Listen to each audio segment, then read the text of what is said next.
Hello everyone, I'm back with another musical ranking video, albums ranking I mean. So this time I will be doing Rush albums, the top 10 actually, because yeah, it will be too long. I mean the video if I try to do all those 17 or 18 albums that they made, studio albums of course. So I've chosen also because I don't own many of them, so it will be a little bit, and I haven't heard, some of them for a long time or many times. So anyway, I've chosen to do just the top 10 albums.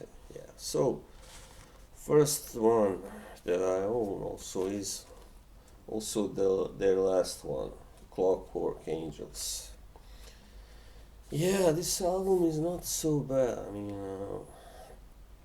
It's got some really strong songs. I mean, the first three, Caravan, BUTB, and Clockwork Angels, are pretty good songs, yeah.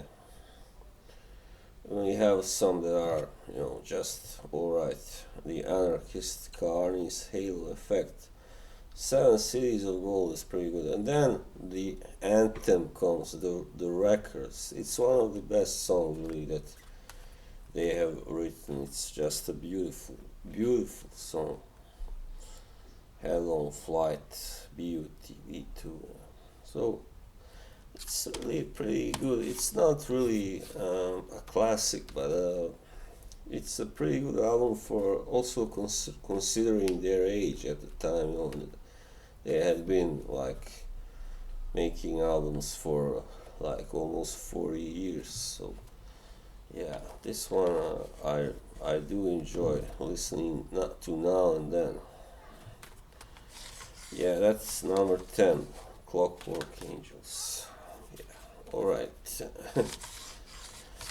And at number 9, well, I would rank, I guess, an album that I don't really own as a CD, but yeah, it is an album that perhaps doesn't always get enough credit, but anyway, and that is Grace Under Pressure. Yeah, Grace Under Pressure has some pretty strong, ballads, and it does perhaps suffer from the overproduction. That was the way they did it back then in the 80s. A lot of echo and a lot of, yeah, pretty overblown sound. But anyway, I guess stand out. My favorite track is The Enemy Within. The video is pretty, corny, but the song is one of my favorite thrash songs anyway. Yeah, then you have Red Sector A. Yeah, and you have what's that song called? Distant Early Warning. Yeah, that's another good one. Yeah, just a pretty good album. It's I guess it was an end of an era. After that, they started making a little bit more, poppy stuff, a little more commercial, because that album was not that really poppy or commercial. It has a pretty like varied, very like versatile sound, because The Enemy Within has some reggae, obviously, influence, and yeah. um, Alright, that was number 9. At number 8, yeah, Number 8 would be, I guess, what is it called? The seventh album, Permanent Waves, I believe. Yeah, I did used to own it, but I don't know. I think I lost that CD. So anyway, it was kind of Rush were at a crossroads. It was their last album that had really like proggy stuff, but also some mainstream, stuff. So I think their last truly epic song is Jacob's Ladder, and it's the best song by far on that album. Yeah, you also had, of course, Spirit of Radio, which was a massive hit, and Free Will, also a big hit. Um, I like both those songs. Of course, the first three songs are the best, those that I mentioned. And then it kind of slides, downwards. It's not. The rest is not as good, simply put. So yeah, Permanent Ways at number 8. Yeah. All right, and then at number 7, I don't know if I'm allowed to show this. uh, Hemispheres. Yeah, Hemispheres was their last, like, really truly prog album, and the problem is obviously that it consists of only 4 tracks, because the first one, Cygnus X1 Book 2, is like 18 minutes long. So yeah, I really like that song. It's not really just a song, but and you have Circumstances. That's pretty. It's a short but very energetic song. Very true rocker. The Trees is a very pretty song, like a political metaphor for the trees are actually, I guess, the different sides of the society. Sorry, there's someone making noise. And then La Villa Strangiato, it's a really good instrumental, pretty long. I mean, I believe that's their longest instrumental, 9.5 minutes. So Hemispheres at number 7. And then at number 6, I guess I would, yeah, I would rank. This album often gets like chosen as their best album, but I disagree, and because I just, it definitely has, of course, some good numbers, but some of them are just too, poppy and kind of mainstream for my liking, and that's Moving Pictures at number 6. Yeah, I mean, the songs I like there are The Camera Eye, which was their last long song, but it's not a prog song. It's just that it's very long, and yeah. And of course there is instrumental YZ or Z, one of their most famous and beloved instrumentals. And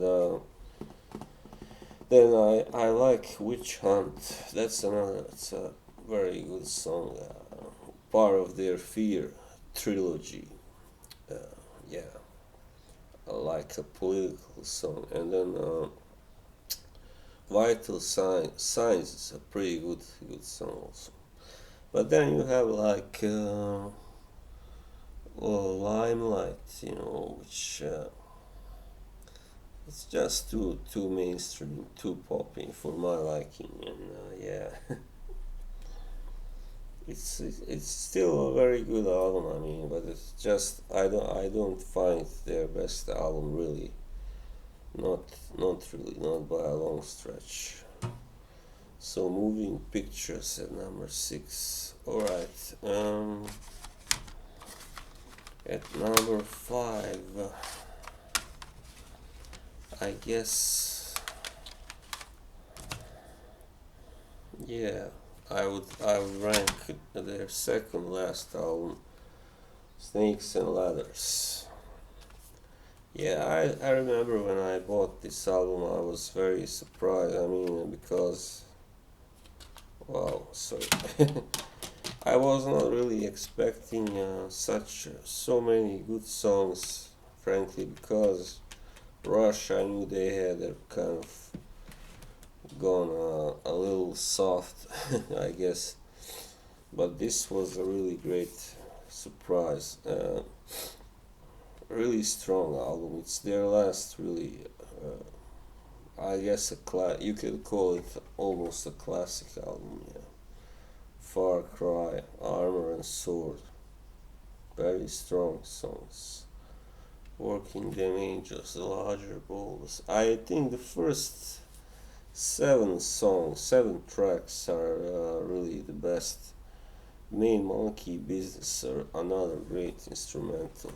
Uh, then come some pretty good songs, Faithless, Bravest Face, but they are not really good news first. They are not really the strongest. Malignant Narcissism is another instrumental like Hope and yeah. So what else to say about it? It's their first album and I think which is on 5.1 sound. Yeah.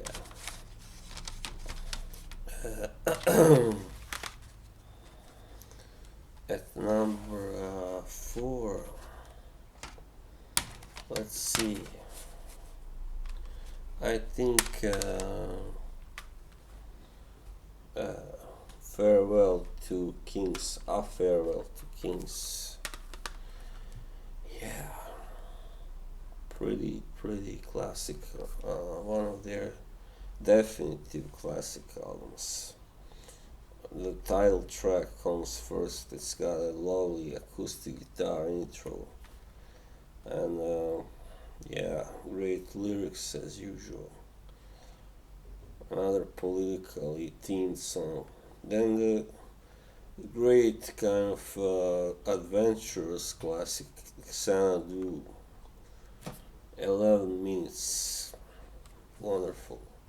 That solo, that guitar solo in the end is one of the best that Alex has ever played, really.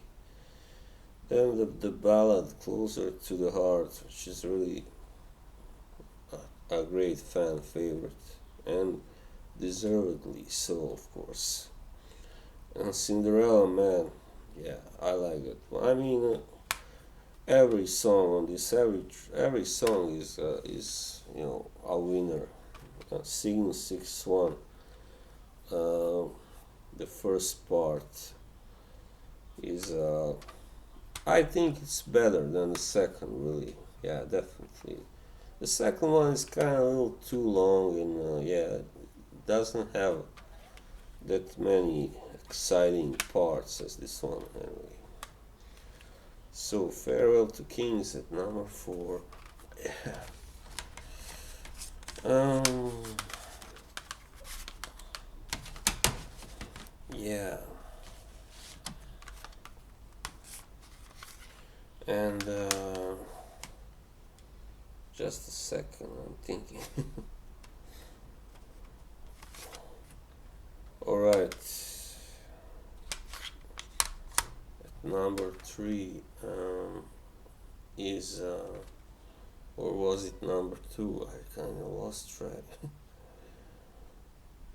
Let's say number 2 because yeah, I think yeah. Of course, this one